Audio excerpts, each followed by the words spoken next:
कि आप हमारे साथ अयोध्या चलें, लेकिन परमार्थ इसी में है कि आप 14 वर्ष तक पिता की और धर्म की मर्यादा को रखते हुए और पूरे जगत के लोगों का कल्याण करते हुए वापस आए। तब तक मुझे कुछ ऐसा आधार दे दीजिए जिसके आश्रय से मैं आपकी सेवा अयोध्या में करता रहूं। भगवान की चरण पादुकाएं मिलती हैं। भरत जी शीश में रख करके अयोध्या जी वापस आते हैं। भरत जी सबको सभी कार्य सौंप करके जिसका जो कार्य था और नंदीग्राम में कुटी बना करके रहते हैं। भरत जी का जीवन अतिशय विरक्तिपूर्ण है। भगवान के प्रेम में हर समय रसाबोर रहते हैं। भगवान के नाम और गुणों का चिंतन निरंतर करते रहते हैं। भगवान के चरणों से या चरण पादुकाएं जो प्राप्त हुई हैं उनसे निरंतर आज्ञा मांग करके जो भी सेवा के लिए आदेश होता है उसके अनुरूप प्रजा का पालन कर रहे हैं। भरत जी का जीवन अतिशय पवित्र है। उधर राम जी जब अयोध्या से लोग वापस लौट गए, एक दिन बैठे हुए थे सीता माता जी के साथ। इंद्र के पुत्र जयंत के मन में आया कि कहते हैं लोग कि यह ब्रह्म है, लेकिन यह तो सामान्य पुरुषों की तरह धरती में रह रहे हैं, कुछ विशेषता इनकी हमको दिख नहीं रही है। जो बहिरंग बुद्धि वाले व्यक्ति होते हैं वह अंतरंग चीजों को नहीं देखते हैं, वह बाहर से ही देखते हैं कि इसका शरीर कैसा है, इसके पास कितना धन है, इसके पास कितना बल है। समझदार आदमी गुणों को देखता है। जयंत ने देखा कि यह तो सामान्य पुरुषों की तरह आचरण कर रहे हैं, परीक्षा लेते हैं। जयंत जी आते हैं, सीता माता के चरणों में चोंच मारते हैं। भगवान ने देखा कि रुधिर धारा बह रही है, एक सींग उठा करके जयंत के पीछे छोड़ देते हैं। जयंत तीनों लोकों में जाता है लेकिन कोई रक्षा नहीं करता है। नारद जी को दया आती है। नारद जी कहते हैं तूने जघन्य अपराध किया है, भगवान का विरोध किया है तूने। भगवान का करता तो चल जाता, भगवान के भक्त का तूने विरोध किया है, तुझे कोई भी क्षमा नहीं कर सकता है। तू लौट करके भगवान की शरण में चला जा। जयंत वापस आता है, भगवान के चरणों में निवेदन करता है, क्षमा प्रार्थना करता है। भगवान दयालु हैं, कृपालुमय हैं। भगवान की प्रतिज्ञा है जो शरण में आ जाता है उसका कदापि त्याग नहीं करते हैं। भगवान ने उसकी केवल एक आंख फोड़ दी, द्वैत बुद्धि जो थी उसको नष्ट कर दिया और अद्वैत में स्थित कर दिया। एक दृष्टि दे दी, समदृष्टि दे दी। भगवान विचार करते हैं अब यहां से चलना चाहिए, बहुत समय हो गया है, भीड़ भी बहुत लगने लगी है, यहाँ के ऋषि मुनियों का डिस्टर्ब हो रहा है, हमारे कारण व्यवधान हो रहा है उनको साधना में। भगवान राम चित्रकूट से आगे बढ़ते हैं, लेकिन चित्रकूट से आगे भगवान राम बढ़े उससे पहले थोड़ा चित्रकूट कामदगिरि को हम प्रणाम करते हैं। वह पर्वत जो है जिसमें भगवान राम रहते थे, भगवान राम के संग के प्रभाव से, उनके सानिध्य के प्रभाव से, उनके रहने से जो उनके चरण जगह जगह पड़े, उससे वह जो पर्वत है वह आज क्या हो गया है? कामदेवे गिरि राम प्रसादा अवलोकत अपहरत विषादा। कैसे हो गए? कामदेव गिरि, जो गिरि था, जो वह पर्वत था, भगवान के प्रसाद से, भगवान के वहां रहने के कारण, उनके सानिध्य से क्या हो गया? कामद हो गया, कामनाओं को पूर्ण करने वाला हो गया, इच्छाओं को पूर्ण करने वाला हो गया। जो जिस कामना से जाता है उसको वह कामना देने वाला हो गया, उसका फल देता है। तो वह पर्वत कामदगिरि के नाम से विख्यात है। चित्रकूट में मूल रूप से 4 स्थान हैं। एक तो अत्रि अनसुईया जी का आश्रम है। दूसरा गुप्त गोदावरी है। गोदावरी मैया गुप्त रूप से वहां राम जी की सेवा के लिए गई थी।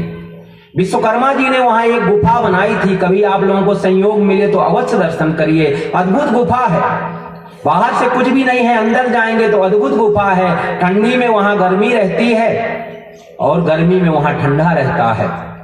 वातानुकूलित विश्वकर्मा जी ने तैयार की थी प्रभु राम जी के लिए। गुप्त गोदावरी के नाम से वह स्थान जाना जाता है। भरतकूप एक स्थान है। भरत जी ने सब तीर्थों का जल मंगवाया था। ऐसा विचार करके गए थे प्रभु राम ही राजा हैं, केवल अयोध्या के नहीं संपूर्ण धरती के एकमात्र सम्राट हैं। वहीं उनका राजोचित ढंग से जो विधि का विधान है, वेदों में जो निहित है, उसके अनुरूप ही राज्याभिषेक वन में ही करेंगे। लेकिन राम जी ने कहा अभी तो हम वनवासी रूप में हैं, 14 वर्ष पूर्ण करके जब हम आएंगे तब जैसे आगे का विधान होगा, लेकिन अभी तो हम पिता की आज्ञा से वनवासी रूप में ही रहेंगे, राजा नहीं बन सकते हैं। इस कारण से जो तीर्थों का जल था, समस्त तीर्थों से जो मंगवाया गया था, समस्त समुद्रों से मंगाया गया था। पूछते हैं इसका क्या करें? अत्रि ऋषि ने कहा इसको एक कूप में सब तीर्थों का जल एकत्रित कर देते हैं। इसमें जो भी स्नान पान करेगा उसके पाप ताप नष्ट होंगे और जीवन में सुख शांति की प्राप्ति होगी। तो भरतकूप नाम से वह जल जो रखा गया था कूप में, उसको भरतकूप कहते हैं। वहां लोग जाते हैं, स्नान पान करते हैं, अतिशय पवित्र जल है। वहां आसपास पूरा सूखा पड़ जाता है, लेकिन कभी उस कुएं का जल सूखता नहीं है। और जैसे कहते हैं गंगा जल खराब नहीं होता, ऐसे उस कूप का भी जल खराब नहीं होता, ऐसा हमने सुना है और कुछ दिनों तक अनुभव किया है। हनुमान धारा है। कहते हैं जब हनुमान जी युद्ध करके आए थे या लंका से आए थे, तो कुछ क्षणों के लिए राम जी ने कहा कि वह अतिशय शांतिमय स्थल है चित्रकूट का, तुम वहां जाओ और कुछ क्षणों तक के लिए विश्राम करो। हालांकि यह उचित नहीं प्रतीत होती है बात, क्योंकि राम काज कीने बिना मोहि कहां विश्राम। हनुमान जी का ऐसा वचन है, तो वह बीच से जाएंगे ऐसा लगता नहीं है, लेकिन जो हमने सुना प्रामाणिक नहीं है यह बात। 4 मूल स्थल हैं वहां। एक अत्रि अनसुईया जी का स्थान है। अनसुईया माता का जीवन अतिशय पवित्र है। अनसुईया माता की जय जयकार सुन करके ब्रह्माणी, रुद्राणी और लक्ष्मी जी को मन में थोड़ा सा द्वेष होता है, या ये कहें परीक्षा लेना चाहती हैं, द्वेष नहीं है तो भी परीक्षा लेने के लिए अपने स्वामियों को भेजती हैं। वह भिक्षा लेने आते हैं, माता जी से कहते हैं अगर निर्वस्त्र होकर के आप भिक्षा दे तभी हम लेंगे। माता जी ने छोटे छोटे बच्चे बना दिए हैं ब्रह्मा विष्णु महेश को, और वहां पालने में उनको झुलाया है। अतिशय पवित्र जीवन है। पति व्रता स्त्रियों का क्या प्रभाव हो सकता है, ये सती अनसुईया माता जी ने दिखाया है। भगवान राम चित्रकूट के सब स्थलों को प्रणाम करते हुए, सब ऋषियों मुनियों को प्रणाम करते हुए आगे बढ़ते हैं। अत्रि अनसुईया जी का आश्रम सबसे पहले पड़ता है उनके मार्ग में। अत्रि जी मिलते हैं, स्वागत सत्कार करते हैं, स्तुति करते हैं। अनसुईया जी सीता जी को कुछ उपदेश करती हैं। अनसुईया जी ने उपदेश किया है, पतिव्रता स्त्री के माध्यम से भक्त के लिए निर्देश देती हैं कि भक्ति कैसी करना चाहिए, या स्त्री को अपने पति के प्रति कैसा भाव रखना चाहिए, भक्त को अपने भगवान के प्रति, अपने इष्ट के प्रति कैसा भाव रखना चाहिए। अनसुईया माता कहती हैं कि 4 प्रकार के भक्त या स्त्रियां होती हैं। एक तो अपने स्वामी की सेवा में इतना निमग्न होते हैं कि उनका ध्यान ही कहीं नहीं जाता। दूसरे, भगवान के नाते से सब लोगों से व्यवहार करते हैं। तीसरे, जो केवल वेद की मर्यादा रखने के लिए कि लोग क्या कहेंगे इसलिए ही भगवान का भजन करते हैं, या अपने पति की सेवा करती है। और तीसरे, जो सभी देवी देवताओं को पूजते हैं, जहां परेशानी आई तो अपने इष्ट का भरोसा छोड़ करके किसी भी चबूतरे में, किसी के भी दरबार में चले जाते हैं। बोले इस तरह से चौथे प्रकार का जो भक्त है या स्त्री है वह निकृष्ट है, निंदनीय है, जो अपने स्वामी पर विश्वास नहीं करता, अपने स्वामी पर आश्रित नहीं रहता है, अपने इष्ट पर पूर्ण भरोसा नहीं करता है, उसके लिए धिक्कार है। सबसे उत्तम है जो अपने स्वामी की ही सेवा में निमग्न रहे। ऐसा भक्त और स्त्री को निर्देश देती हैं सती अनसुईया माता।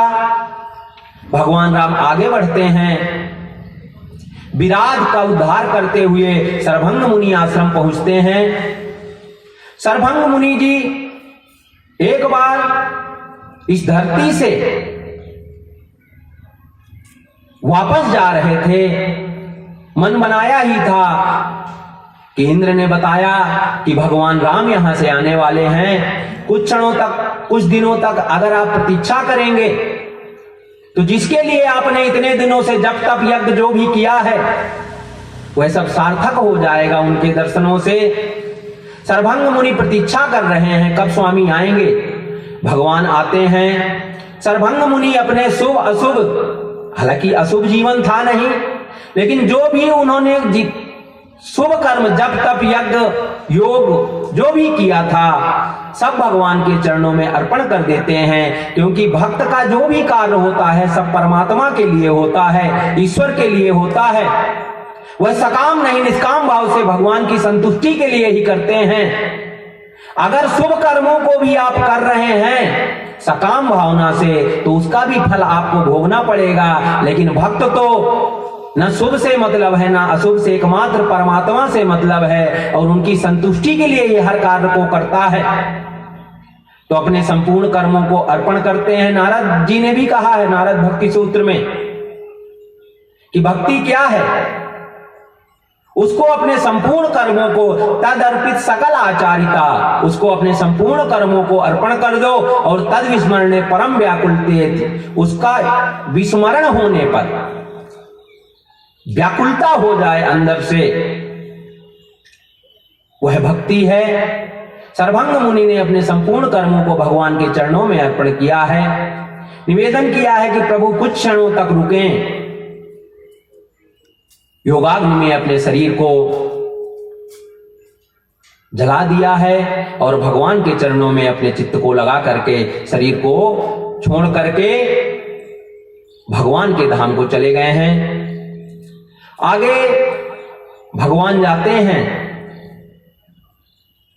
हड्डियों का एक ढेर मिलता है। भगवान ने पूछा है यह क्या है। संतों ने कहा है प्रभु सब जानते हुए भी आप ऐसे पूछ रहे हैं मानो कुछ नहीं जानते हैं। यह राक्षसों का आतंक है। भगवान ने प्रतिज्ञा की है कि धरती को राक्षसों से विहीन कर दूंगा। भगवान आगे जाते हैं, सुतीक्ष्ण मुनि मिलते हैं जो भगवान के नाम और गुणों में इतने मग्न हो जाते हैं कि कभी हंसते हैं, कभी रोते हैं, कभी नाचते हैं। शरीर कभी उनका रोमांचित हो जाता है, पुलकायमान हो जाता है, अंतरंग हो गए हैं। भगवान के रूप में पूरी तरह चित्त को लगा दिए हैं, भगवान पहुंचते हैं।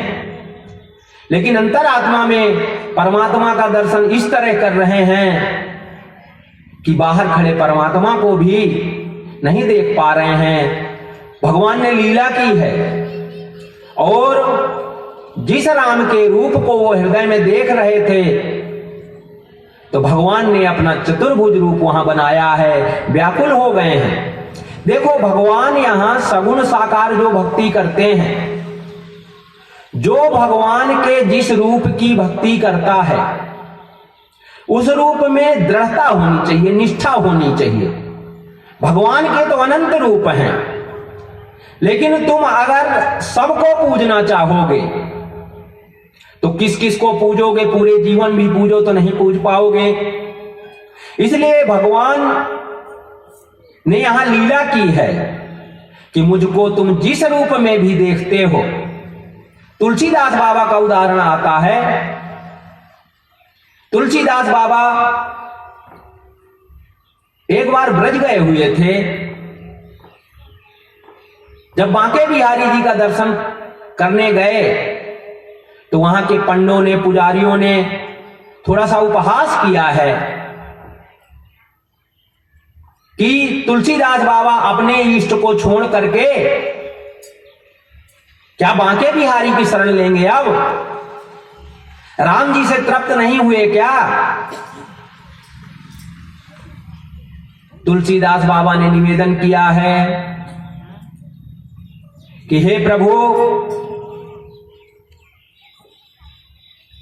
आप बहुत सुंदर लग रहे हैं इस रूप में,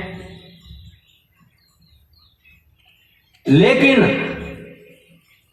तुलसीदास तो तभी मस्तक नवाएगा जब आप ये बांसुरी छोड़ करके क्या पकड़ लोगे? धनुष बाण पकड़ लोगे। क्योंकि मैं आपके उस रूप का दास हूं, आपके उस रूप का सेवक हूं। देखो, सगुण साकार वाले सावधानी पूर्वक समझ लें, डेली ईस्ट नहीं बदलना चाहिए। जिसको अपना स्वामी मानो, पहले ठीक से उसके प्रभाव को, महिमा को जानो, और जब ठीक ढंग से जान लो, समर्पण करो, तो रोज फिर अपना ईष्ट मत बदलते रहो। कि उस बाबा ने कहा है कि ओम नमः शिवाय जपना, तो वो जप रहे हैं। किसी और के पास गए, उसने कह दिया कि ये जपना, तो वो जप रहे हैं। डेली मंत्र नहीं बदलना चाहिए। हमने पहले ही निवेदन किया था, हमारे गुरुजी कहा करते थे कि जब तक साधना में नहीं लगे हो तब तक तो चाहे जहां जाओ, चाहे जो सुनो, चाहे जो करो, लेकिन जब साधन करो तो एक संत, एक पंथ, एक ग्रंथ, एक मंत्र, ठीक से पहले जानो चीजों को और फिर समर्पण करो, और समर्पण करने के बाद पूरी निष्ठा से उसी में लग जाओ। तो मानो तुलसीदास बाबा यहां हम सबके लिए निर्देश दे रहे हैं, हम सबको बताना चाहते हैं कि भैया ईष्ट नहीं बदलना चाहिए। इतनी दृढ़ता रखो कि हालांकि भगवान के जो 24 अवतार बताए गए हैं वह उसी परमात्मा के, उसी ईश्वर के हैं, वह सब एक ही हैं, लेकिन लीला रूप से भेद है। इसलिए जिसको मानो उसको पूरी तरह मानो, और उसी रूप को, जैसे चातक का उदाहरण दिया जाता है, वह मेघों के सिवा और कोई जल नहीं पीता है, वो भी जब स्वाति नक्षत्र में बरसे। वैसे ही भक्त को अपने ईष्ट के ही दर्शन की अभिलाषा रखनी चाहिए, निरंतर उसी का दर्शन करने का प्रयास करना चाहिए। यहां वहां जहां तहां भी वह देखे तो धनुष बाण लिए। तो तुलसीदास बाबा यहां कह रहे हैं कि सुतीक्ष्ण मुनि मगन है राम जी के उस रूप को देख करके, बाहर नहीं, आंखें नहीं खोल रहे हैं। राम जी ने लीला की है, कौतूहल किया है, चतुर्भुज रूप बना लिया है, हृदय में अकुला करके उठे हैं। बाहर देखते हैं तो जो अंदर रूप देख रहे थे बाहर खड़ा है, गिर पड़ते हैं चरणों में, स्तुति करते हैं और निवेदन करते हैं, हे प्रभु एक अभिमान, लोग कहते हैं अहम छोड़ दो, कहते हैं अहम छोड़ दो। देखो कल हमने बताया था हनुमान जी का क्या सूत्र है। हनुमान जी भक्ति के क्या सूत्र देते हैं? अगर शरीर में मैं बुद्धि है तो क्या मानो? मैं दास हूं। जीव बुद्धि आ जाए तो जीव ईश्वर का अंश है, हे प्रभु मैं तुम्हारा अंश हूं। और अगर आत्मा में स्थित हो जाए तो कहना ही, फिर तो एक है, वहां तो फिर दूसरा है ही नहीं। सुतीक्ष्ण जी भी उसको पुष्ट कर रहे हैं उस बात को।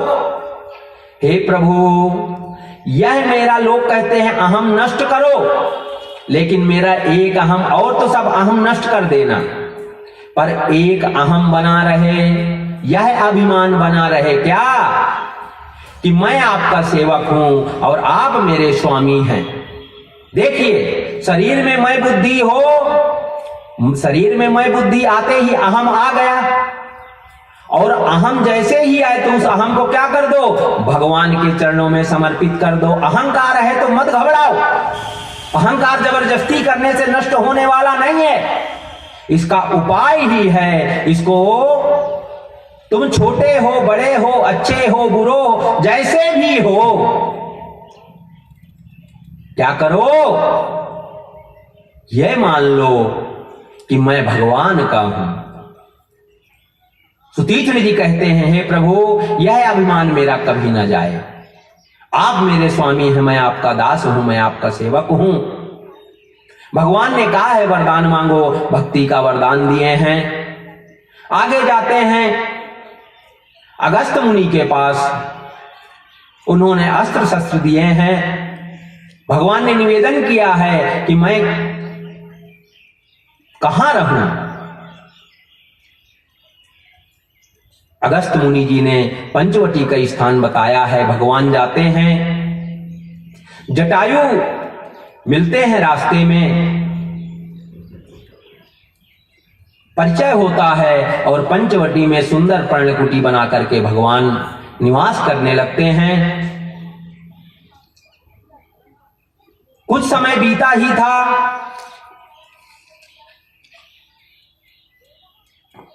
कि लक्ष्मण जी ने एक दिन निवेदन किया, हे प्रभु, कुछ मैं आपसे पूछना चाहता हूं, अगर आपकी अनुमति हो। भगवान ने कहा, बिल्कुल पूछो लखन। लखन जी कहते हैं, काहू ज्ञान विराग अरो माया, काहू सौभाग्य करौ जे दाया। यह बताइए, क्या वैराग्य है, क्या ज्ञान है, क्या माया है, और वह भक्ति भी क्या है, कैसे प्राप्त होती है, जिसको प्राप्त करने से फिर माया लिप्त नहीं करती है। भगवान ने कहा, मैं तुम्हें सरल शब्दों में और सूक्ष्म में ही उसका सिद्धांत बताता हूं। ईश्वर जीव भेद प्रभु, सकल कहूं समुझाई, जाते होई चरण रते, शोक मोह भ्रम जाय। क्या कह रहे हैं भगवान, कि ईश्वर का जीव का भेद मैं तुम्हें सब समझा करके बता रहा हूं, जिससे तुम्हें क्या होगा, भगवान के चरणों में अनुराग होगा और शोक और मोह तुम्हारा नष्ट हो जाएगा। जो तुम्हें भ्रम है, असत में सत और सत में असत की जो तुमने मिथ्या कल्पना कर रखी है, वह नष्ट हो जाएगा। भगवान कहते हैं कि मैं अरु मोर तोर तय माया, ये बस कीने जीवनी खाया। क्या कह रहे हैं भगवान, कि मैं मेरा तू तेरा। देखो, बहुत शार्ट में भगवान ने बताया, तुम जान लेना कि माया के वशीभूत हो, कि थोड़ा भगवान के चरणों में अनुराग हुआ है और भगवान के ज्ञान रूपी सूर्य का प्रकाश तुम्हारे अंदर प्रकट हुआ है। कैसे जान लोगे, कहते हैं, अगर मैं मेरा और तू तेरे में लगे हुए हो, अगर मैं मेरा और तू तेरे में लगे हुए हो, तो मान लेना कि अभी हम क्या हैं, माया के वशीभूत हैं। भगवान कहते हैं, गो गोचर जान मन जाई, तो सब माया जाने उबाई। कहते हैं कि जहां तक भी तुम्हारी इंद्रियां, मन, बुद्धि, चित्त जा सकता है, वह सब माया मानना। तो अब प्रश्न उठता है कि जब सब माया है तो फिर संसार में कुछ भी ग्रहण करने योग्य नहीं है क्या? तब संसार से पूरी तरह उपराम हो जाना चाहिए क्या? वो आप हो नहीं सकते हैं। वो एक प्रक्रिया के तहत स्थित आती है। उसके बाद जब सत्य को जान लोगे, जब रस्सी को जान लोगे, तभी सर्प का भय खत्म होगा। तब तक आप चाह के भी नहीं कर सकते हैं। उसके लिए उपाय बता रहे हैं भगवान। क्या उपाय बता रहे हैं? कि उसका भेद है विद्या और अविद्या। ये दोनों जो माया के अंदर हैं, तो जो अविद्या है ये तो दुख देने वाली है, अज्ञान की ओर ले जाने वाली है। और जो विद्या है यह भक्ति स्वरूपा है, यह ज्ञान उत्पन्न करने वाली है और सद्मार्ग में ले जाने वाली है, कल्याण कर देने वाली है। इसलिए कहते हैं अविद्या को त्याग करके विद्या को ग्रहण करना चाहिए, शुभ को ग्रहण करना चाहिए, धर्म को ग्रहण करना चाहिए, सत्य को ग्रहण करना चाहिए, नित्य को ग्रहण करना चाहिए। भगवान कह रहे हैं कि भक्ति की बात अगर तुम कह रहे हो लखन की भक्ति क्या है, तो गुरु पितु मातु बंधु पति देवा, सब मोहि कहाँ जाने जड़ सेवा। अगर तुम कह रहे हो भक्ति क्या है, तो गुरु पितु मातु बंधु पति देवता। आप लोग भी जब पूजा के बाद क्या स्तुति करते हो भगवान की, कि त्वमेव माता च पिता त्वमेव बंधुश्च सखा त्वमेव विद्या द्रविड़म त्वमेव सर्वम। हे प्रभु आप ही सब कुछ हैं। भगवान कहते हैं अगर भक्ति की बात करो तो भक्ति तो यह है सब कुछ मुझको ही माने और मेरी ही सेवा में लगा रहे। भगवान कहते हैं बचन करम मन मोर गति, भजन करई निष्काम, इनके हृदय कमल महु करऊं सदा विश्राम। क्या कह रहे हैं राम जी? कि वचन से, कर्म से और मन से जो भी करता है वह मेरे लिए करता है। सकाम भावना से नहीं करता है, स्वार्थ की भावना से नहीं करता है, संसार के दिखावे के लिए नहीं करता है, संसार को ठगने के लिए नहीं करता, संसार की प्राप्ति के लिए नहीं करता। किसके लिए करता है? मुझको संतुष्ट करने के लिए करता है, मेरे लिए करता है। भगवान ने अर्जुन को भी यही बताया था द्वापर में कि हे अर्जुन तू मेरे लिए सब कुछ कर, सब कर्मों को मुझ में अर्पण कर दे। भगवान ने भक्ति का स्वरूप बताया है जो मुक्त कर देने वाली है बंधनों से। कुछ दिनों बाद शूर्पणखा आती है, भगवान को देख करके मोहित हो जाती है। वैसे तो भगवान का रूप ही ऐसा है, तथापि वह भक्ति से नहीं आती है। भगवान की शरण में आने में कोई दोष नहीं है, सबके एकमात्र स्वामी भगवान ही हैं, ईश्वर ही हैं, श्री राम जी ही हैं। लेकिन अगर भगवान मान के आओगे, स्वामी मान के आओगे तब तो ठीक है। लेकिन अगर सामान्य उनको एक स्थूल शरीर मान करके बाह्य सुंदरता से केवल मोहित होगे तो वह अज्ञान का कारण है। शूर्पणखा आई है पर अपना स्वामी मान करके नहीं, बल्कि शरीर से केवल मोहित हो करके, बाह्य रूप को देख करके। भगवान ने परीक्षा ली है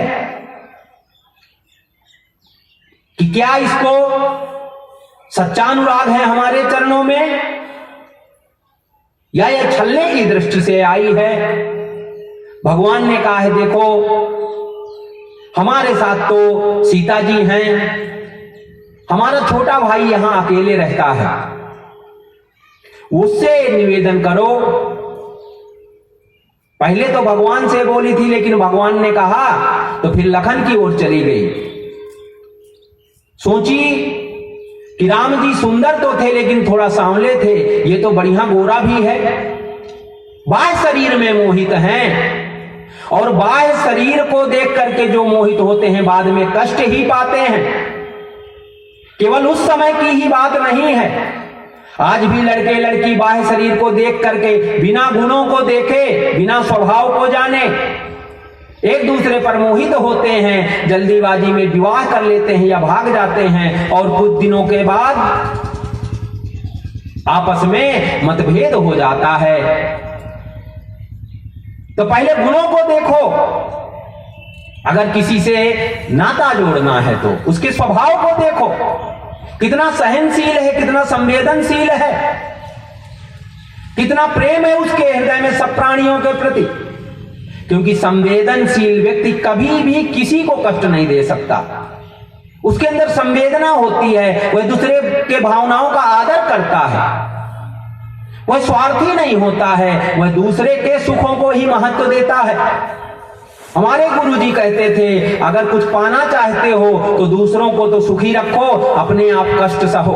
अपने कष्ट के लिए दूसरों को, अपने सुख के लिए दूसरों को कष्ट मत दो, बल्कि दूसरों को सुखी रखने के लिए चाहे तुम कष्ट भोगो, अगर कल्याण चाहते हो सब प्राणियों को सुखी करने की चेष्टा करो। भगवान यहां पे सूत्र दे रहे हैं कि अगर किसी से संबंध स्थापित करना है तो पहले ठीक ढंग से जानो उसके अंतर गुणों को, क्योंकि हाड़ मांस का तो कोई ठिकाना नहीं है। अभी एक्सीडेंट हो जाए, जल जाए, कुछ हो जाए तो अगर चमड़ी से प्रेम होगा तो इसका नाश तो सुनिश्चित है, लेकिन अगर आपके गुणों से प्रेम है तो तब जब तक जीवन रहेगा कम से कम तब तक तो गुण रहेंगे ना। भगवान ने कहा है यह अमर्यादित स्त्री है, इसको विवाह करना भी था तो यह परंपरा नहीं है कि स्वयं स्त्री चली जाए, इसको अपने सयाने लोगों को भेजना चाहिए था। देखो मर्यादा सिखा रहे हैं भगवान राम। राम जी ही नहीं, भोले बाबा ने भी हमें मर्यादा सिखाई थी। पार्वती जी ने कितनी घोर तपस्या की थी, लेकिन भोले बाबा डायरेक्ट मिलने नहीं चले गए हैं। भोले बाबा ने बड़े बूढ़ों को बुलाया है, सप्तर्षियों को, सप्तऋषियों को भेजा है। आप लोग जाकर के परीक्षा लीजिए। तो कभी भी कोई रिश्ता स्थापित करना है किसी से तो अनुभवी लोगों को भेजो जो हर ढंग से परख सकते हैं। अगर लड़का जाएगा तो लड़की के रूप को ही देखेगा, लेकिन सयाने लोग जाते हैं तो उनके पास दूसरे पैमाने होते हैं जांचने के लिए, परखने के लिए, देखने के लिए। वह केवल उसी को नहीं देखते हैं, उसके परिवार को देखते हैं, क्योंकि जो जहां से आया है उसके जैसे माता पिता होंगे, निश्चित रूप से जैसा उसका परिवार होगा वैसे ही संस्कार उसमें होंगे। तो केवल उसके रूप को नहीं देखते, वो पूरे परिवार को देखते हैं। उनके पास बड़ी युक्तियां होती हैं। जैसे 4 लोग गए, एक ने कह दिया कि मेरा तो व्रत है, मैं तो नमक खाता ही नहीं हूं। मिठाइयां उनके पास ला के रख दिया लड़की वालों ने।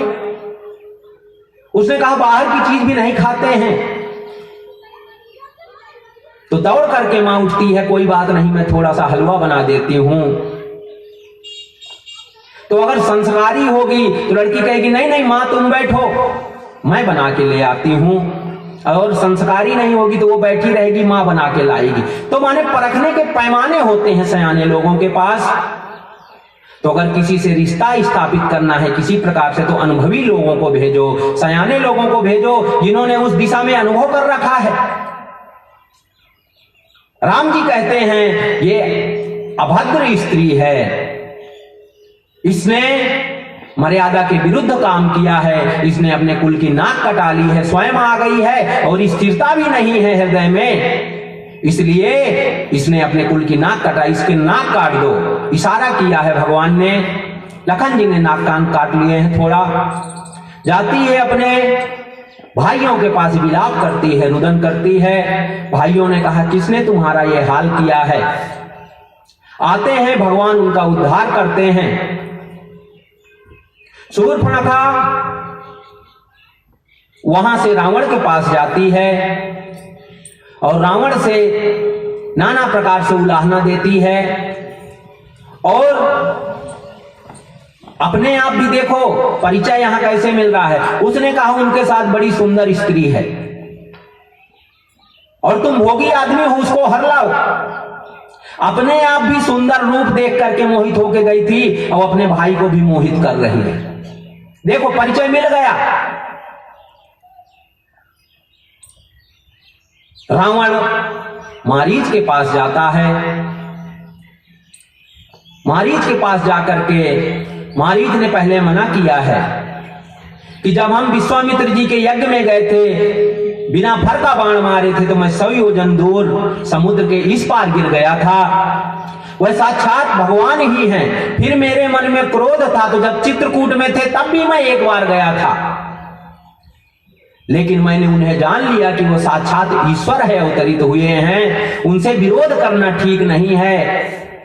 मैंने हर तरह से छल करके देख लिया है। लेकिन रावण कामी आदमी किसी की नहीं सुनता है। केवल कामी मतलब वही नहीं है, जब कोई भी कामना, जब कोई ये हट कर लेता है मुझे यही करना है, तो फिर वो किसी की सुनता नहीं है। मजबूरी में मारीच सोचता है कि इस दुष्ट के हाथों से, उसने कहा अगर तुम नहीं जाओगे तो मेरे हाथों मारे जाओगे। उसने विचार किया कि इस दुष्ट के हाथों से मरने से अच्छा है भगवान के हाथों से उद्धार करवाऊं अपना।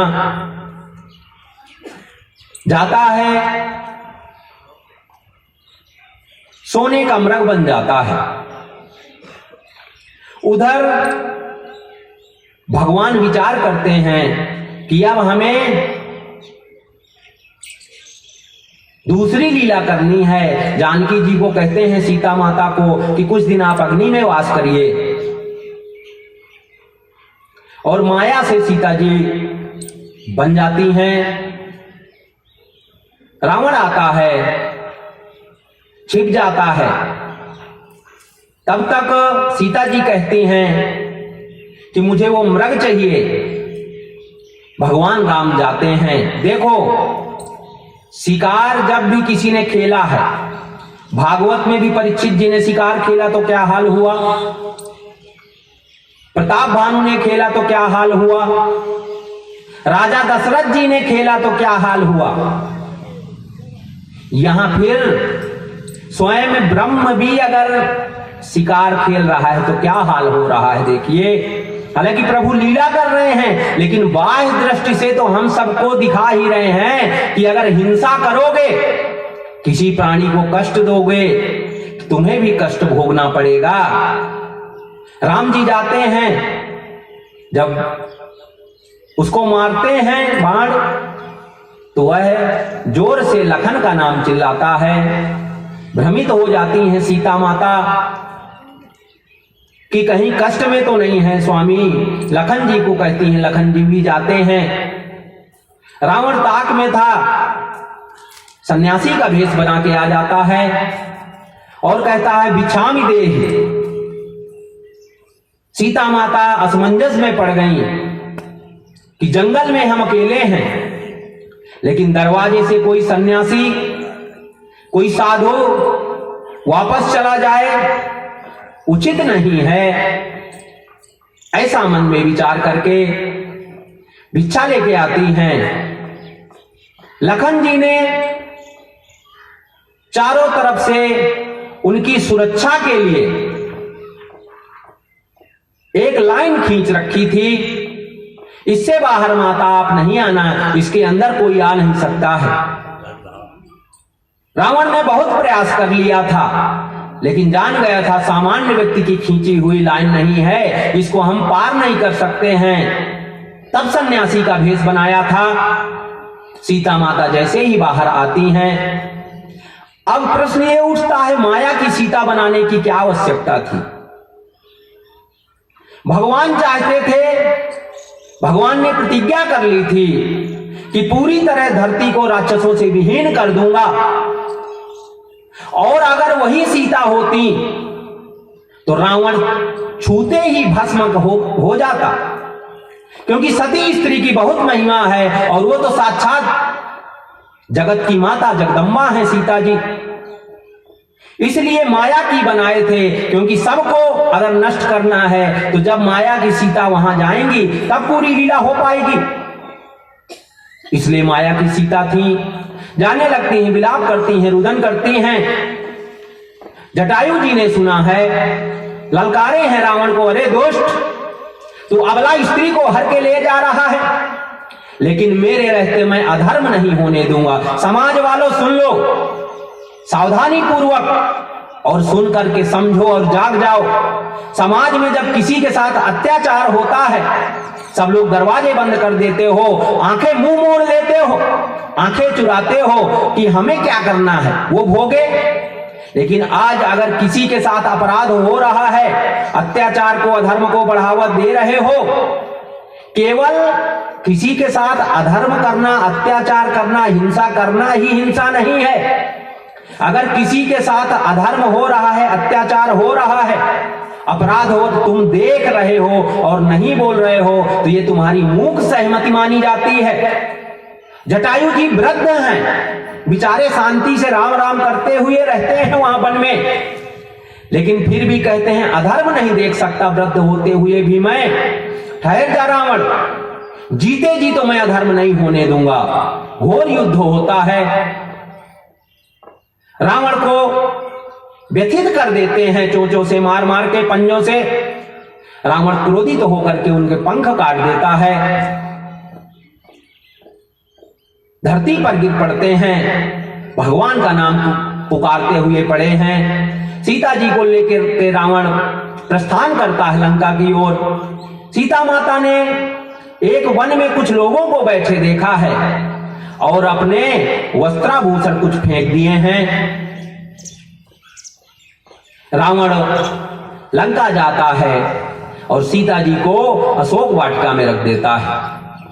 इधर भगवान राम आते हैं, देखते हैं सीता नहीं है, लीला करनी है, पुकारते हैं, आवाज कोई सुनाई देती है, अपने नाम की, जाते हैं तो देखते हैं जटायु जी हैं। भगवान कितने दयालु हैं, कृपालु हैं, यहां से समझ लो। मनुष्यों की तो बात क्या, पशु पक्षियों से भी इतना प्रेम है। जटायु जी को अपनी गोद में रख लेते हैं और कहते हैं कहो तो मैं तुम्हें स्वस्थ कर दूं। बोले आपके हाथों में और आपके सम्मुख ये शरीर तो नाशवान है, नाश होना ही है। ये तो मेरा सौभाग्य है आपके हाथों में, मेरे प्राण छूटे, शरीर त्यागते हैं और कहते हैं आपकी कृपा से मेरा उद्धार हो गया। भगवान कहते हैं मेरी कृपा से नहीं, तुम्हारे कर्मों से। जो परमार्थ में लगा हुआ है, दूसरे के हित में नित्य लगा हुआ है, जो समाज के कल्याण के लिए ही चिंतन करता है, जीवों के उत्थान के लिए ही चिंतन करता है, उसका कल्याण स्वतः परमात्मा करता है। बोले उन लोगों को कुछ भी प्राप्त करना कठिन नहीं है, ये तुम्हें अपने सत्कर्मों का, परमार्थ का फल है, परोपकार का फल है। भगवान के धाम को चले जाते हैं, भगवान आगे बढ़ते हैं, कबंध का उद्धार करते हैं। भगवान आगे जाते हैं, सबरी जी का आश्रम आता है, सीता जी को ढूंढते हुए जा रहे हैं। बहुत से ऋषि मुनि, सिद्ध तपस्वी रहते हैं वहां। उस वन में एक तालाब है जिसका जल मलिन हो गया है।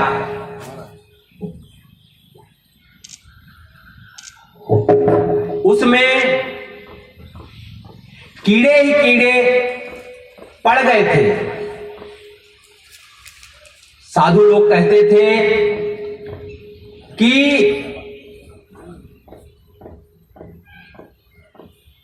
यह सबरी के कारण ही ऐसा हुआ है।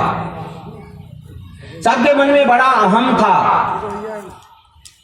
भगवान आ रहे हैं तो सब बड़े बड़े जो अपने को सिद्ध मानते थे सोच रहे थे भगवान हमारे यहां आएंगे, लेकिन भगवान तो दयालु हैं, दीनानाथ हैं, भगवान तो अंतर्यामी हैं,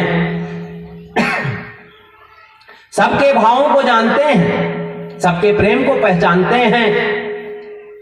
भगवान सीधे सबरी की कुटिया में जाते हैं, सबरी बड़े आश्चर्य में पड़ जाती है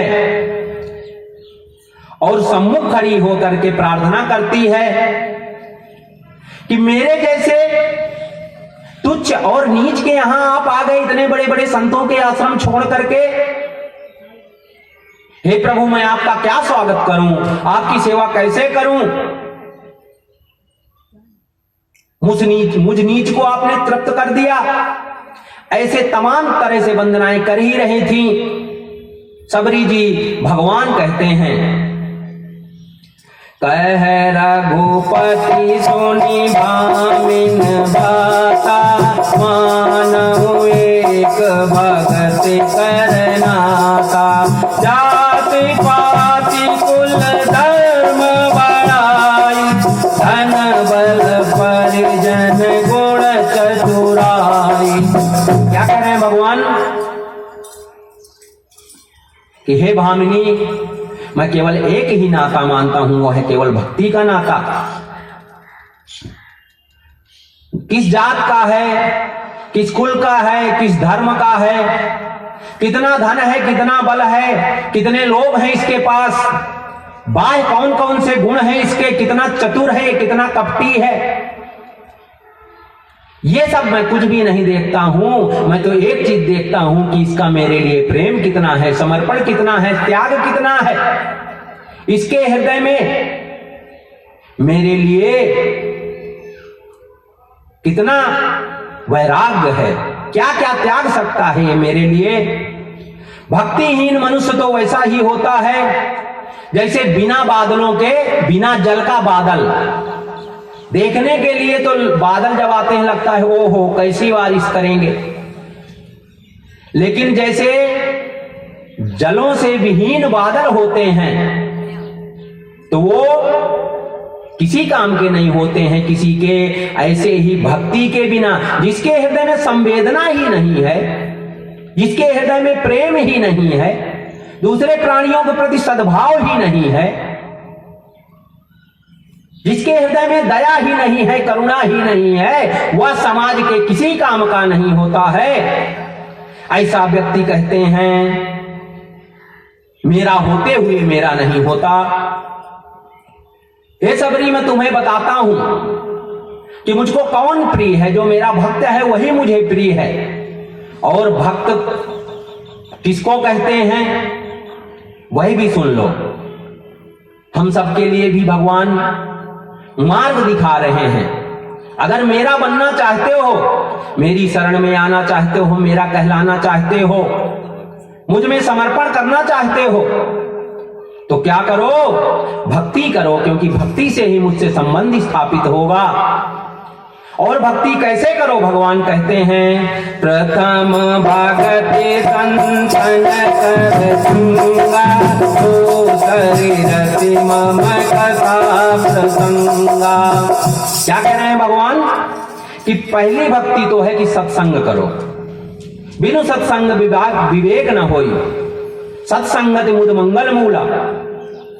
बिनु सत्संग न हरि कथा, ते बिन मोह न भाग, मोह गए बिन राम पद, कोई न दृढ़ अनुराग। सत्संग करो, बिना सत्संग के ज्ञान ही नहीं होगा, विवेक ही नहीं जगेगा कि क्या सत है, क्या असत है, क्या नित्य है, क्या अनित्य है, क्या चैतन्य है, क्या जड़ है, क्या विनाशी है और क्या नश्वर है। तो जब तक सत्संग में जाओगे नहीं तो तुमको पता ही नहीं लगेगा कि क्या सही है, क्या गलत है। इसलिए कहते हैं पहले तो सत्संग में जाओ। सत्संग में जाओगे तो भगवान कहते हैं तुम्हें सुंदर हमारी कथाएं और हमारे नाम का कीर्तन करने को मिलेगा। उससे तुम्हारा अंतःकरण शुद्ध होगा। और जब तुम्हारा अंतःकरण शुद्ध हो जाएगा, पवित्र हो जाएगा, निर्मल हो जाएगा, तो क्या होगा, निर्मल सूर्य प्रकाशित कर देगा तुम्हारे अंतःकरण को।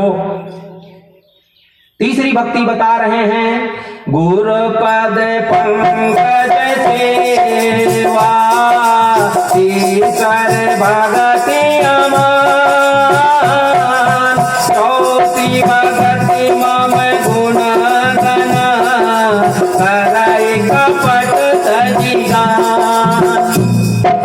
क्या कह रहे हैं कि गुरु के चरणों की सेवा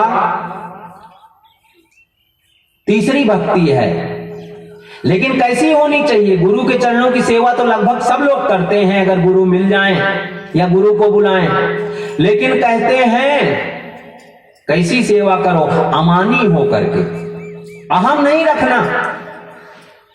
गुरु को यह नहीं सोचना कि बेचारे गरीब हैं, आए हैं तो चलो थोड़ा सेवा कर लेते हैं। गुरु को भगवान जैसा मानना, अहम नहीं रखना उसके आगे, उससे अपने को महान नहीं समझना, सच्ची श्रद्धा के साथ गुरु की सेवा करना। और चौथी भक्ति कहते हैं कि मेरे गुणों का गान करना, लेकिन आगे जोड़ दिए हैं कैसे करना, दक्षिणा पाने के लिए। कहते नहीं, कपट छोड़ करके निस्वार्थ भाव से, प्रेम से, अपने और दूसरे जीवों के कल्याण के लिए केवल करना। तो भगवान के गुणों का गान करना, भगवान के गुणों का श्रवण करना, सत्संग में जाना, गुरु की सेवा करना। और आगे पांचवी भक्ति बता रहे हैं, मंत्र जाप मम दृढ़ विश्वास, पंचम भजन सुवेद प्रकाशा, कटदम शील विरति बहु कर्मा, निरत निरंजन सज्जन धर्मा। पांचवी भक्ति बता रहे हैं कि मेरे मंत्र का जाप करना। तो कहिए, आप लोग सब कहेंगे कि मंत्र का जाप तो हम करते हैं महाराज, लेकिन आगे एक शर्त जोड़ दिए हैं, जब मेरे मंत्र का जाप करना तो कैसे करना, दृढ़ विश्वास के साथ करना। इधर माला फेर रहे हैं, उधर चिंता भी लगी हुई है। क्यों चिंता लगी हुई है, क्या होगा कैसे होगा कुछ पता नहीं है। मंत्र जाप मम दृढ़ विश्वासा, जैसे प्रहलाद ने मेरे मंत्र का जाप किया पूर्ण विश्वास के साथ, इतनी घोर कठिनाइयां उसके सामने प्रस्तुत की उसके पिता, लेकिन वह उसके सामने झुका नहीं, घबराया नहीं, संशय मन में आया नहीं, क्योंकि मंत्र में, नाम में दृढ़ विश्वास था। तो भगवान अंतर्यामी है, सब जानते हैं, सर्वसमर्थवान है, सब कुछ कर सकते हैं। ऐसी दृढ़ निष्ठा के साथ भगवान सब देख रहे हैं, भगवान सब जान रहे हैं, और वही हमारे कर्ता धर्ता हैं, हम उन्हीं के शरण में हैं। और ऐसा ही करें, ऐसा भी नहीं जिसमें हमारा कल्याण होगा वैसा ही करेंगे, इस भावना के साथ मंत्र जपना। छठवीं भक्ति कह रहे हैं कि मन को और इंद्रियों को धीरे धीरे क्या करना, विरत बहुकर्मा, व्यर्थ के कामों से अलग कर लेना। विरति बहुकर्मा, बहुकर्मा माने बहुत से जो व्यर्थ के काम हैं, जो तुम्हारा कर्तव्य है, जो तुम्हारा दायित्व है, जो तुम्हें भगवान ने सेवा दी है, अपने कर्तव्य को निष्ठापूर्वक करना, लेकिन व्यर्थ के कामों से दूर रहना। भगवान की संतुष्टि के लिए धर्म का आश्रय लेके शास्त्रों के अनुसार अपने कर्तव्य को निष्ठापूर्वक करना और भगवान का भजन करना, यही छठी भक्ति है। सातव सम मोहि माया जग देखा, मोते संत अधिक करि लेखा, आसव जता लाभ संतोषा, सपने हूँ नहीं देखई पर दोषा। साधुआ क्या कह रहे हैं, सातों सम मोहि मैं जग देखा। शुरू में ही तुलसीदास बाबा ने प्रणाम किया है कि सिया राम मैं सब जग जानी, करऊं प्रणाम जोर जुग पानी। वासुदेवम सर्वमिति सर्वम खल्विदम ब्रह्म, सब कुछ भगवत रूप ही है, भगवतमय ही है। शंकर जी ने बताया है कि कहो ऐसा स्थान बताओ जहां नहीं है भगवान। प्रभु व्यापक सर्वत्र समाना। वाल्मीकि जी ने भी बताया है, कल के प्रसंग में आपने सुना है। वाल्मीकि जी कहते हैं प्रभु आप मुझसे पूछते हैं कहां रहूं, लेकिन मैं पूछता हूं आप कहां नहीं है मुझे बताइए। आप पहले बताइए आप हैं कहां नहीं, तब मैं आपको स्थान बता दूं। वही बात कह रहे हैं प्रभु राम स्वयं अपने वचनों के द्वारा कि मैं सर्वत्र व्याप्त हूं, बस प्रेम से प्रकट होता हूं। और मुझसे अधिक भी संतों को मानना, इसलिए कि मुझ तक पहुंचाने के वो माध्यम है। देखो एक चीज याद रखना, माता पिता गुरु संत इन सब का आदर होना चाहिए।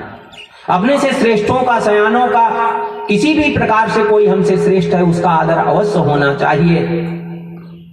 लेकिन कोई भी भगवान का स्थान नहीं ले सकता। भगवान की महानता है, प्रेम में संतों को अपने से ज्यादा स्थान देते हैं। लेकिन एक चीज याद रखना, आदर तो बिल्कुल करना ही चाहिए, सेवा भी करना चाहिए, पूजा भी करना चाहिए, लेकिन कोई भी व्यक्ति भगवान नहीं हो सकता है। आज ज्यादातर चल रहा है, भगवान ने इसीलिए कहा है कि मोते संत अधिक कर लेखा। मेरे जैसे भगवान को मानना नहीं, संतों को मानना नहीं, मुझसे भी ज्यादा मानो, क्योंकि मुझ तक वही पहुंचाएंगे। उनके चरणों में अगर श्रद्धा नहीं रखोगे, सत्संग नहीं करोगे, तो मुझको कभी जानोगे ही नहीं। लेकिन संतों को स्मरण रहना चाहिए और हम सबको भी स्मरण रहना चाहिए। हम भगवान को छोड़ करके उन्हीं का भजन करने लगते हैं। याद रखो कि लक्ष्य ही अगर भूल जाओगे, संत तो माध्यम है भगवान तक पहुंचा देने के,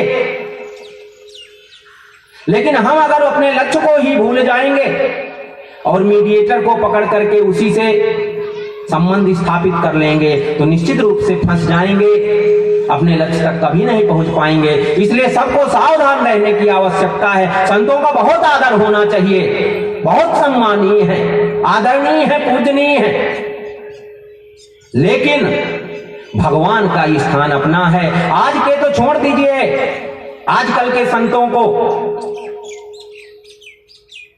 आप पुराणों में देखते हैं, विश्वामित्र जैसे संत, वशिष्ठ जी जैसे,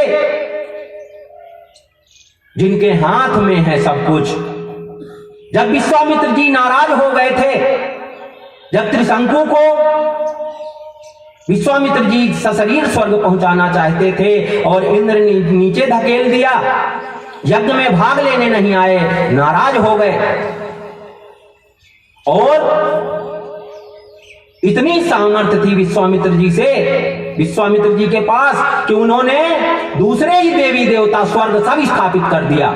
ग्रह नक्षत्र बोले तुम्हारी जरूरत ही नहीं है, तुम्हारी जैसी मैं दूसरी सृष्टियां रच सकता हूं, दूसरा स्वर्ग बना सकता हूं, दूसरे देवता स्थापित कर सकता हूं। ऐसे सामर्थ्यवान होते हुए भी, और उनसे भी कहीं श्रेष्ठ थे आपके वशिष्ठ जी, जो भगवान के खिलाफ कुछ करते ही नहीं थे। उन्हीं का शिष्य था जो त्रिशंकु हुआ। उनसे बोला पहले सशरीर स्वर्ग जाने के लिए, उन्होंने स्पष्ट मना कर दिया, जबकि सामर्थ्य थी, चाहते तो सशरीर स्वर्ग भेज सकते थे, लेकिन बोले शास्त्र विरुद्ध कर्म हम नहीं कर सकते, वेद विरुद्ध कर्म हम नहीं कर सकते, भगवान की आज्ञा के खिलाफ हम कुछ भी नहीं कर सकते। तो भगवान में पूरी तरह उनकी बुद्धि स्थित है। ऐसे महान संतों ने भी क्या करवाया है? भगवान की ही पूजा करवाई है। इसलिए सबको सावधान होने की जरूरत है, आपको भी और हमें भी। ना कहीं बंधना है, ना किसी को अपने से बांधना है। भाई मुक्त ना होना है कि बंधन में पड़ना है। ना तो गुरु को चेला के चक्कर में पड़ना है, ना तो चेला का भी लक्ष्य भगवान है, गुरु माध्यम है भगवान तक पहुंचा देने का। तो उसके मार्ग का आश्रय लो, उसकी सेवा निश्चित रूप से करो। सेवा करनी चाहिए। जब संतुष्ट होंगे तो अपने अंदर का सब राज वो बता देंगे तुम्हें। लेकिन लक्ष्य तो भगवान ही है, चाहे गुरु हो चाहे चेला हो, दोनों का। तो ध्येय क्लियर रखो एकदम, लक्ष्य हर जीव का परमात्मा ही है। इसलिए भगवान कहते हैं कि मेरे से भरा हुआ पूरा संसार है, मेरे को हर जगह देखो। जो सच्चा भक्त होता है भगवान का, उसके लिए सब जगह समान रूप से भगवान व्याप्त रहता है। और कहते हैं संतों को मुझसे भी अधिक मानो, क्योंकि मुझ तक पहुंचाने के साधन भी वही हैं।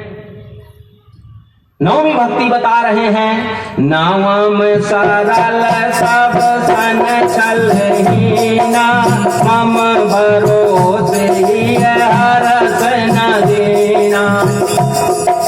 कह रहे हैं कि नौवीं भक्ति क्या है? सब सन छलहीना, छल छोड़ दो, कपट छोड़ दो, पाखंड छोड़ दो, शोषण करना छोड़ दो किसी का भी। मेरा भरोसा रखो, मम भरोसे ही हरस न दीना।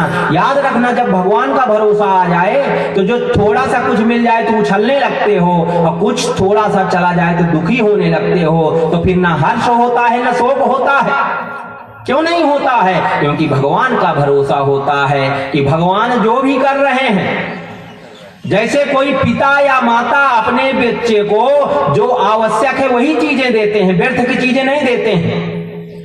छोटा बच्चा है तो उसको दूध भी उतना ही पिलाओगे जितना आवश्यक है। सावधान रखते हो, ज्यादा पिला देंगे तो उल्टी कर देगा, दस्त लग जाएंगे।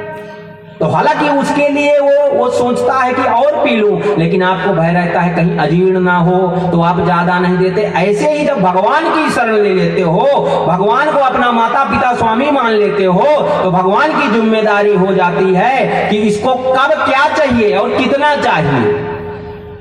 भगवान सब कुछ देंगे, लेकिन उतना ही देंगे जितना तुम्हारे लिए आवश्यक है। इसलिए न कभी दीन होता है भक्त, न तो हर्षित होकर नाचने लगता है कि मुझे बहुत धन मिल गया, क्योंकि उसको पता है कि भगवान कुछ अभी कराना चाहते होंगे, इसलिए ऐसी व्यवस्था की है। और अगर कुछ विपरीत परिस्थितियां आई हैं तो इसी में मेरा कल्याण होगा, इसीलिए भगवान कर रहे हैं।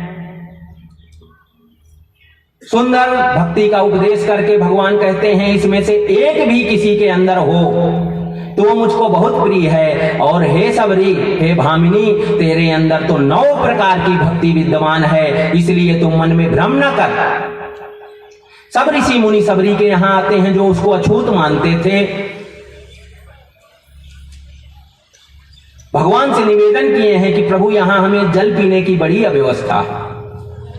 एक तालाब था, सरोवर था,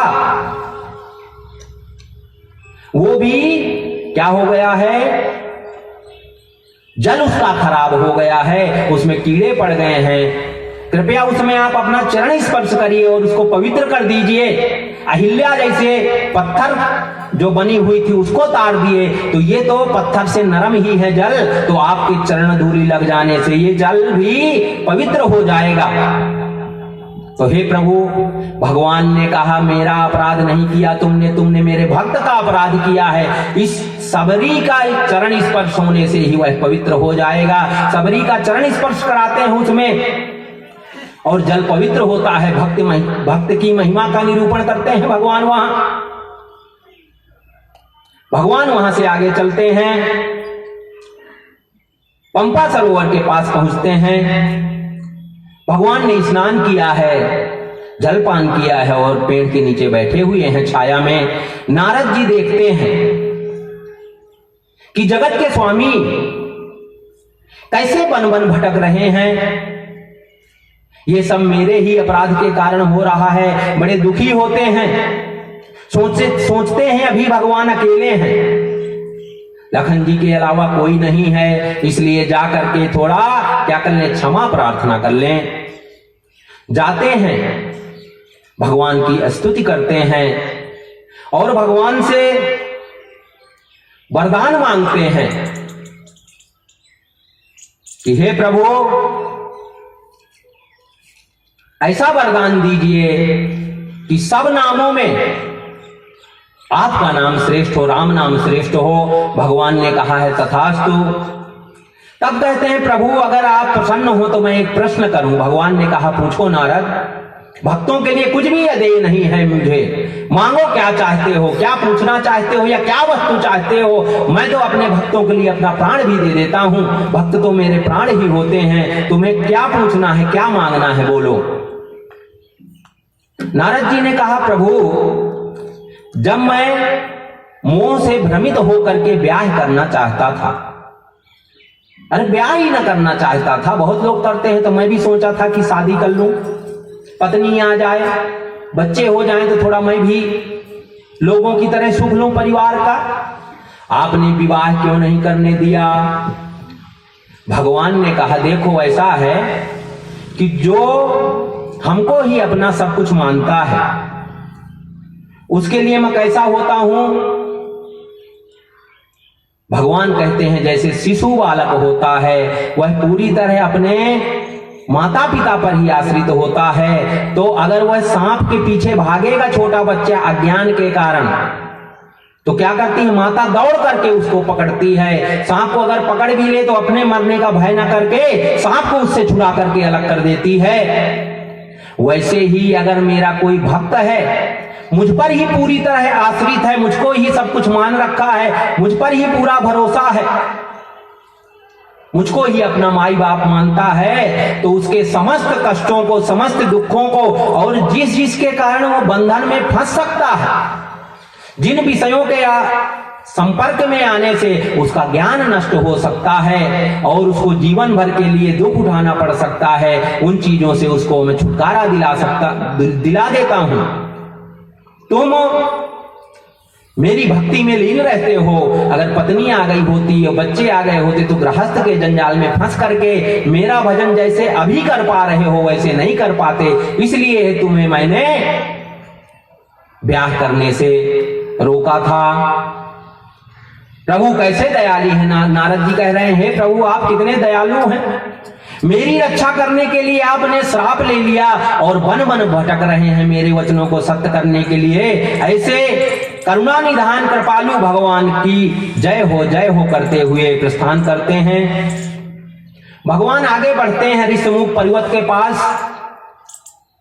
सुग्रीव की दृष्टि पड़ती है कि कोई वीर योद्धा ऋषियों जैसी वेशभूषा बना करके इधर आ रहे हैं, कहीं बाली ने तो नहीं भेजा है। भयभीत हो जाते हैं और हनुमान जी से निवेदन करते हैं कि आप ब्राह्मण का रूप धारण करके जाइए और उनका भेद लाइए, यह कौन है।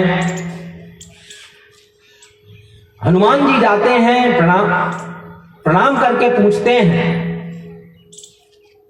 कि प्रभु आप कौन हैं, कहीं आप तीनों देवों में से तो कोई नहीं है, या आप दोनों नर नारायण तो नहीं हैं, या आपने धरती का भार हरने के लिए और भक्तों को सुख देने के लिए अवतार तो नहीं ले लिया है। नाना प्रकार से प्रश्न करते हैं। भगवान ने अपने पिता का नाम लेकर के अपना परिचय दिया है और पूछते हैं हमने तो अपने बारे में बताया, अब तुम बताओ कौन हो। हनुमान जी पहचान लेते हैं, चरणों में पड़ जाते हैं और कहते हैं तव माया बस पीराऊं भुलाना, आते मैं नहीं प्रभु पहचाना। हे प्रभु मैंने तो इसलिए नहीं पहचाना क्योंकि आपके माया के वशीभूत होकर के मैं विषयों के गिरफ्त में आकर के, विषयों में आसक्त होकर के संसार के चक्र में फंसा हुआ हूं। लेकिन एक मैं मंद मोह बस कुटिल दया ज्ञान, पुनि कब मोहि विसारे ओ दीन बंधु भगवान। बहुत सुंदर बात कह रहे हैं। सब जीवों को यही प्रार्थना करनी चाहिए भगवान से कि हे प्रभु हमारी बुद्धि तो मलिन है विषयों के कारण, मोह के कारण, अज्ञान के कारण हम क्या हो गए हैं, अंदर चैतन्यता नहीं रह गई है, संवेदना नहीं रह गई है, प्रेम नहीं रह गया। क्या हो गया है, कठोरता आ गई है, जड़ता आ गई है अज्ञान के कारण। भौतिक चीजों का चिंतन करते करते, क्योंकि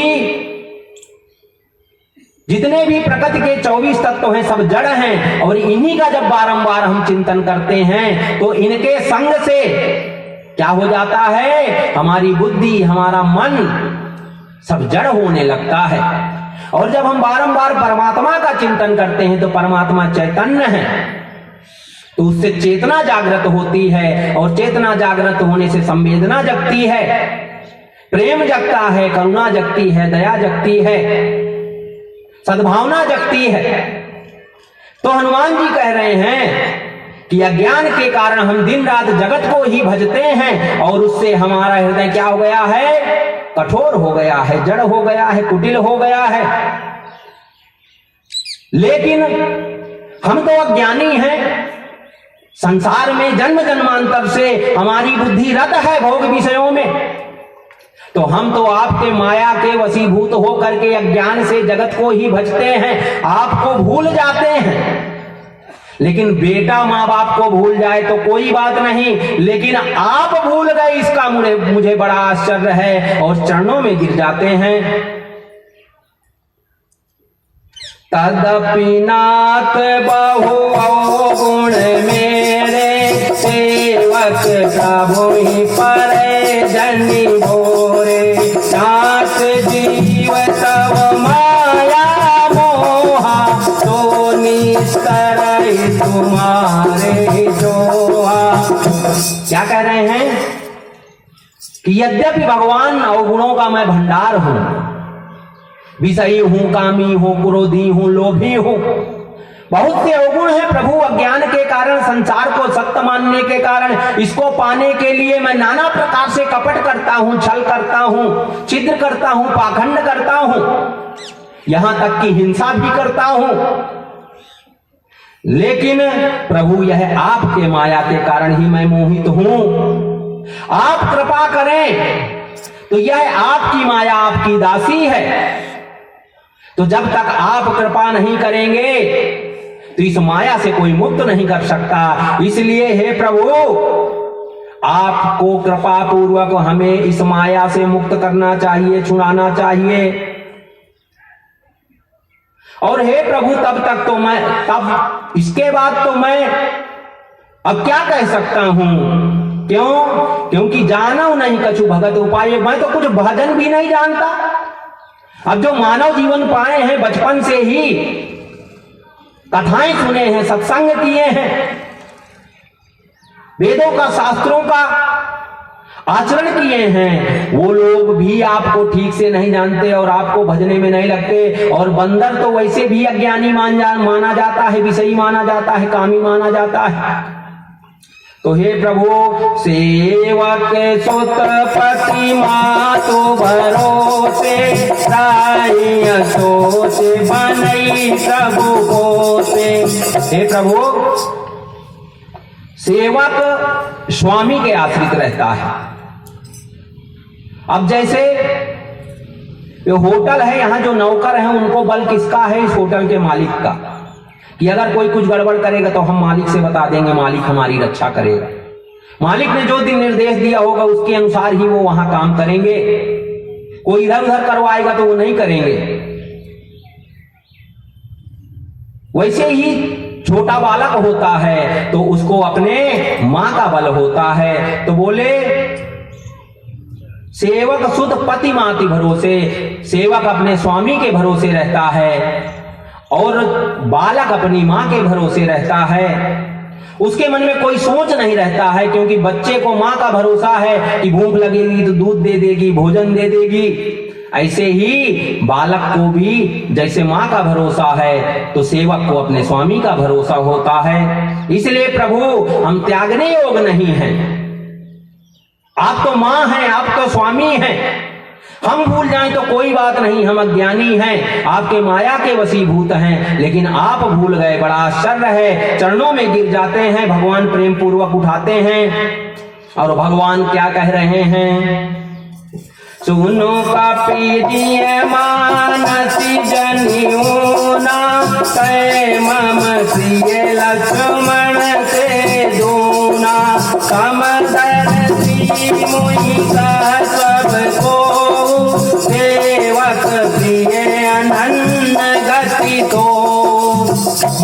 समदर्शी कहते हैं हनुमान, लेकिन सेवक मुझे प्रिय है। कैसा सेवक?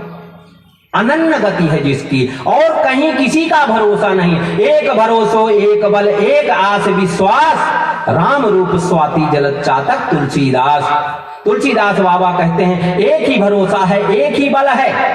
अगर कुछ कामना है, आशा है कुछ, तो वो भी भगवान से ही है, भगवान का ही विश्वास है। एक भरोसो एक बल एक आस विश्वास, केवल राम से भरोसा है, अपने इष्ट का भरोसा है, अपने स्वामी का भरोसा है। जिसको केवल और केवल मेरा भरोसा है, ऐसा सेवक मुझे बहुत प्रिय है। और सो अनन्य जाके असे मति न डरे हनुमंत, मैं सेवक सचराचर रूप स्वामी भगवंत। बहुत अच्छी बात कह रहे हैं। जिसकी ऐसी मति नहीं टलती कभी, हर समय उसकी बुद्धि कहां लगी हुई है कि मैं सेवक हूं। और चर अचर पूरा संपूर्ण जगत क्या है? भगवान का ही रूप है। सब प्राणियों में भगवान है, और संपूर्ण सृष्टि में, सृष्टि ही भगवान के अंदर है, सब भगवदमय है, और सब कुछ भगवान में ही है। तो सब जगह मुझे ही केवल देखता है मेरा भक्त, जो ऐसा भक्त है कि मैं सेवक हूं, बाकी सब मेरे स्वामी का रूप है। ऐसी भावना जिसको होती है वह मुझको अतिशय प्रिय है। हनुमान जी को संतुष्ट करते हैं कि तुम चिंता मत करो, तुम्हारे जैसा भक्त जो मेरी ही प्रतीक्षा में शंकर से हनुमान बन रखा है और इतने दिनों से मेरी प्रतीक्षा कर रहे हो, ऐसा भक्त जो मेरे लिए ही जी रहा है, जिसकी और कोई कामना नहीं है, कोई इच्छा नहीं है, मुझे अतिशय प्रिय हो। हनुमान जी को संतोष होता है। सुग्रीव के बारे में बताते हैं और कहते हैं प्रभु उसका कल्याण करिए। अब देखिए हनुमान जी की विशेषता क्या है। चाहते तो इतने बड़े स्वयं भगवान आए हैं, पहचान गए हैं, सुग्रीव को बुलवा सकते थे, लेकिन नहीं। हनुमान जी की जो शरण लेगा, तो हनुमान जी के शरण अगर किसी को मिल गए तो फिर भगवान को खुद बखुद कंधे में बैठा करके तुम्हारे पास तक ले आएंगे। हनुमान जी के अगर चरणों का आश्रय किसी ने लिया है, सुग्रीव को हनुमान जी का भरोसा है, हनुमान जी कंधे में बैठाते हैं और कहते हैं स्वामी तुरंत चलिए, आपका वह भक्त बहुत दुखी है, इसलिए उसके दुखों को हरिए। तो हनुमान जी की जब हम शरण लेते हैं तो हनुमान जी भगवान को हम तक पहुंचाते हैं हमारे दुखों को हरने के लिए। जिसको हनुमान जी का भरोसा है और हनुमान जी का जिसने आश्रय ले लिया है, हनुमान जी के शरणागत हो गया है, फिर भगवान के पाने की चिंता नहीं है। भगवान को लाने का काम तो हनुमान जी का हो जाता है। हनुमान जी राम लक्ष्मण जी को लेके जाते हैं, सुग्रीव के साथ मैत्री करवाते हैं। भगवान ने मित्र कैसा होना चाहिए बताया है, जो अपने बड़े से बड़े दुखों को भूल करके, अगर मित्र आ जाए और वह कष्ट में है तो अपने दुखों को भूल करके मित्र के दुखों को पहले दूर करना चाहता है। भगवान ने प्रमाण दिया है, बोले हालांकि हम अपने पत्नी को ढूंढते हुए भटक रहे हैं, लेकिन अब तुम हमारे मित्र हो गए हो अगर, और तुम दुखी हो, बताओ तुम्हें क्या दुख है। सुग्रीव ने सब बताया है। भगवान ने कहा है कोई बात नहीं, बाली का हम उद्धार करेंगे। बोले हैं कि जाओ ललकारो और युद्ध के लिए बुलाओ। भगवान ने भेजा है, सुग्रीव ललकारे हैं, बाली आए हैं, क्योंकि बाली किसी की ललकार नहीं सहते हैं। युद्ध होता है। बहुत दिनों से सुग्रीव के मन में क्रोध था, तो सुग्रीव भगवान को तो भूल गया और भाई से अपने बल से क्रोध से लड़ने लगा। भगवान ने कहा था हम उसको एक ही बाण से मार देंगे, लेकिन भगवान ने नहीं मारा। बाली ने सुग्रीव की दुर्दशा कर दी, मार मार के अंग अंग में पीड़ा होने लगी। चित्कार करके भागा है सुग्रीव, भगवान के पास आया है। प्रभु आपने कहा था कि मैं तुम्हारी रक्षा करूंगा, मैं उसको मारूंगा, लेकिन उसने मेरी क्या हालत कर दी है और आपने कुछ भी नहीं किया। भगवान ने यहां प्रमाण दिया है, जब तक तुम्हें अपना बल है तब तक भगवान अपना बल नहीं लगाते हैं। जब तुम प्रमाण है, द्रौपदी को जब तक कोई भी बल था, महाभारत का प्रसंग है, जब तक ये है मेरे पति हैं, क्या कर लेंगे कौरव, मेरा पति भी कुछ नहीं कर सके। भले भीष्म पितामह जी हैं, वह भी कुछ नहीं बोले। अरे अभी तो द्रोणाचार्य जी गुरु हैं, जब कोई कुछ नहीं बोला, अंत में भगवान का नाम पुकारा है और भगवान दौड़े आए हैं और स्वयं साड़ी बने हैं। गज का प्रमाण है, मगर ने खींचा है जब जल में, बहुत प्रयास किया है दूसरे हाथियों ने, सहयोगियों ने, जब नहीं खींच पाए तो सब चले गए हैं। मगर खींच के ले गया है हाथी को जल के अंदर, सूंड बची हुई है थोड़ा, अब ये है कि लगभग वो भी डूब जाएगी। अंत में भगवान का जैसे ही नाम पुकारा, पूर्व जन्म के पुण्य से, संस्कारों से भगवान का स्मरण हो आया। कमल का फूल तोड़ करके ऊपर उछाला है, भगवान प्रकट हो गए हैं। जब तक हमको अपना बल है तब तक अपना बल भगवान नहीं लगाते हैं। सुग्रीव को बोले कि तुम हमें भूल गए थे, तुम अपने बल से लड़ रहे थे। जान लो जब तक जाने मैं कुछ करता तब तक गर्भ योनि में पड़ता, तब तक 84 के चक्कर में घूमते रहोगे। गीता में भी भगवान ने कहा है, जो मानता है कि मैं करता हूं वह 84 के चक्र में घूमता रहता है। भगवान की शरण जो लेता है, भगवान तभी उसके लिए दौड़े चले आते हैं, भागे चले आते हैं। सुग्रीव को दोबारा भेजे हैं, इस बार सुग्रीव को अपना बल नहीं है, फिर ललकारा है सुग्रीव ने। बाली आए हैं, युद्ध चालू हुआ है। भगवान ने पेड़ के पीछे से देखा है कि सुग्रीव इस बार केवल हमारी तरफ ताक रहा है, उसका चित्त भी हमारी ओर है। हे प्रभु अब रक्षा कर लेना, मेरे तो बल है नहीं, अब भगवान का बल है इस बार सुग्रीव को। भगवान ने देखा कि इसको तो इस बार हमारा ही बल है। भगवान ने एक ही बाण से बाली का उद्धार किया है। बाली ने जाते जाते अंगद का हाथ भगवान के हाथों में दिया है। तारा रुदन करती है, विलाप करती है। भगवान ने उसे ज्ञान दिया है कि तुम व्यर्थ क्यों प्रलाप कर रही हो, शरीर तो क्षणभंगुर है, नाशवान है, और अगर तुम्हें शरीर से प्रेम था तो शरीर तो यहीं पड़ा है, क्यों रो रही हो। और आत्मा तो अविनाशी है, आत्मा तो मरती नहीं है। तुमको प्रेम किससे है, आत्मा से है कि शरीर से। अगर शरीर से प्रेम है तो शरीर सम्मुख है तुम्हारे, और आत्मा से अगर प्रेम है तो आत्मा अजर अमर अविनाशी है, उसका कभी नाश नहीं होता है। वह तो संग से दुख भोगती है, कुसंग की महिमा जगह जगह आई है।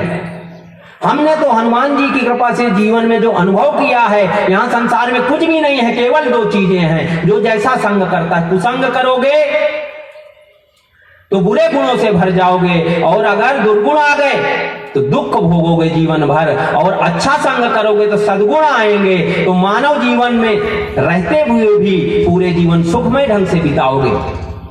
तो दो ही चीज है यहां, एक कुसंग और एक सत्संग। कुसंग करोगे तो दुख भोगना सुनिश्चित है, और सत्संग करोगे तो निश्चित रूप से जब तक इस शरीर में रहोगे तब तक भाई सुखमय ढंग से बीतेगा।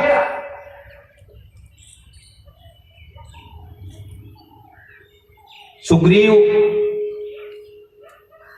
को राज्याभिषेक दिया है, अंगद को युवराज बनाए हैं प्रभु। लक्ष्मण जी को बोले हैं कि अभिषेक कर दो इनका। तब तक वर्षा ऋतु आ गई थी। भगवान चातुर्मास बिताने के लिए गुफा में एक रुकते हैं। सुग्रीव ने कहा है कि बारिश कम होने के बाद मैं सीता जी की खोज करवाऊंगा, लेकिन विषय भोगों को पा करके सुग्रीव भूल जाता है। भगवान ने लक्ष्मण को भेजा है। भयभीत होकर के सुग्रीव आया है और निवेदन किया है कि प्रभु, विषय भोगों के संग से मेरी बुद्धि मोहित हो गई थी। याद रखना, भगवान का थोड़ा भजन कर लो, थोड़ा सत्संग कर लो तो इठलाने नहीं लगना कि अब हमें माया नहीं व्यापेगी। भगवान से जैसे ही चित्त हटाओगे और विषयों में लगाओगे तो विषयों में आसक्त होते ही क्या हो जाएगा, तुम्हारी बुद्धि मोहित हो जाएगी। इसलिए विषय भोगों के सामान उपलब्ध भी हो, बाह्य संसाधन उपलब्ध भी हो तो उनको भोगने में नहीं लगना, आवश्यकता अनुसार ही उसका उपयोग करना। आपसे ज्यादा है तो उसको दूसरे प्राणियों के कल्याण के लिए लगा देना, क्योंकि ज्यादा अगर विषय भोगों में लगोगे तो बुद्धि मोहित हो जाएगी और भगवान के साथ रहते हुए भी भगवान से अलग हो जाओगे। सुग्रीव ने सब बंदरों को बुलवाया है। भगवान ने आदेश दिया है। सब बंदर लाइन से आ रहे हैं और भगवान को प्रणाम कर रहे हैं। हनुमान जी सबसे पीछे लगे हैं। याद रखो, समझना जरा इस सिद्धांत को। संसार की लाइन तो अलग है, उस लाइन के बारे में तो हम बहुत नहीं कह सकते हैं, लेकिन भगवान की लाइन में कोई सोचे मैं आगे चला जाऊंगा तो पा जाऊंगा, ऐसा जरूरी नहीं है। तुम कितना डिसिप्लिन ढंग से पूरा जीवन बिताए हो। जैसे कोई बीच में लाइन में घुस जाए तो आप लोग लाइन से निकाल देते हैं। कोई भक्त है, बहुत दूर से आ रहा है, लेकिन धर्म का आश्रय लेते हुए आ रहा है, बहुत कठिनाइयों से आ रहा है, और कोई रथ से आ गया है, आगे पहुंच गया है, तो भगवान जो पहले कठिनाइयों का सामना करते हुए, धर्म का आश्रय लेते हुए, सद्मार्ग का आचरण करते हुए वहां तक पहुंचा है, भगवान उसी को अपनाते हैं। सब बंदर लाइन में लगे हुए हैं, हनुमान जी सबसे पीछे हैं। और अगर किसी से आपको विशेष समय चाहिए तो भी जल्दी जल्दी नहीं करना चाहिए, पीछे लग जाना चाहिए कि बाद में थोड़ा बैठ भी लेंगे भगवान के पास। इस भावना से हनुमान जी सबसे पीछे लगे हैं। भगवान ने जाना है बहुत धैर्यवान है, साहसी है, बलवान है, अंगूठी दे दिए हैं, मुद्रिका दिए हैं। अब आया है प्रभु मुद्रिका।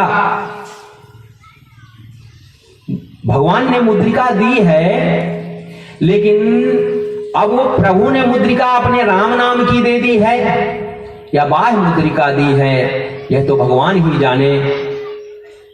हनुमान जी, जामवंत जी, अंगद और तमाम योद्धा दक्षिण दिशा में जाते हैं। कुछ दूर ही गए थे, जंगल में रास्ता भटक जाने से सब प्यासे हैं और प्यास से इधर उधर भटक रहे हैं। हनुमान जी ने विचार किया अगर इनको पानी नहीं दिया गया तो यह प्यास से क्या होंगे, दम तोड़ देंगे। हनुमान जी ऊपर पर्वत के ऊपर चढ़ते हैं और पानी का कोई स्रोत ढूंढने लगते हैं। तब तक कुछ पक्षी एक गुफा से निकलते हुए दिखाई देते हैं। पक्षियों को निकलते हुए देखा तो हनुमान जी ने विचार किया है निश्चित रूप से अंदर सरोवर होगा। सभी जितने उनके साथी थे उनको लेकर के गुफा के मुंह में जाते हैं। अब अंगद युवराज है तो आगे आगे राजा या तो जो मुखिया होता है टोली को, उसको ही चलना पड़ता है, लेकिन अंगद पीछे हो गए। अंगद कहते हैं एक बार गुफा में घुसने के कारण ही हमारे पिता की ये हालत हुई है, तो हम तो नहीं जाएंगे। तब हनुमान जी आगे जाते हैं। सब लोग अंदर जाते हैं, सुंदर सरोवर है, फल फूलों से लदे हुए वृक्ष हैं, पानी पीते हैं, फलों का सेवन करते हैं। तब तक उन्हें एक तपस्विनी दिखाई देती है जो घोर तप में बैठी हुई है। सभी लोग जाते हैं, प्रणाम करते हैं और भयभीत हो जाते हैं कहीं श्राप ना दे दे। आंख खोलती है, पूछती हो कौन हो, कहां से आए हो, बताते हैं। कहती है सुंदर फल खाओ और आनंद से जब तक चाहो यहां रहो। मुझे तो वरदान था जब बंदर आएंगे राम जी के सेवक सीता जी को ढूंढते हुए तब तुम्हें भगवान मिलेंगे। मैं भगवान की ही प्रतीक्षा में थी। बंदरों ने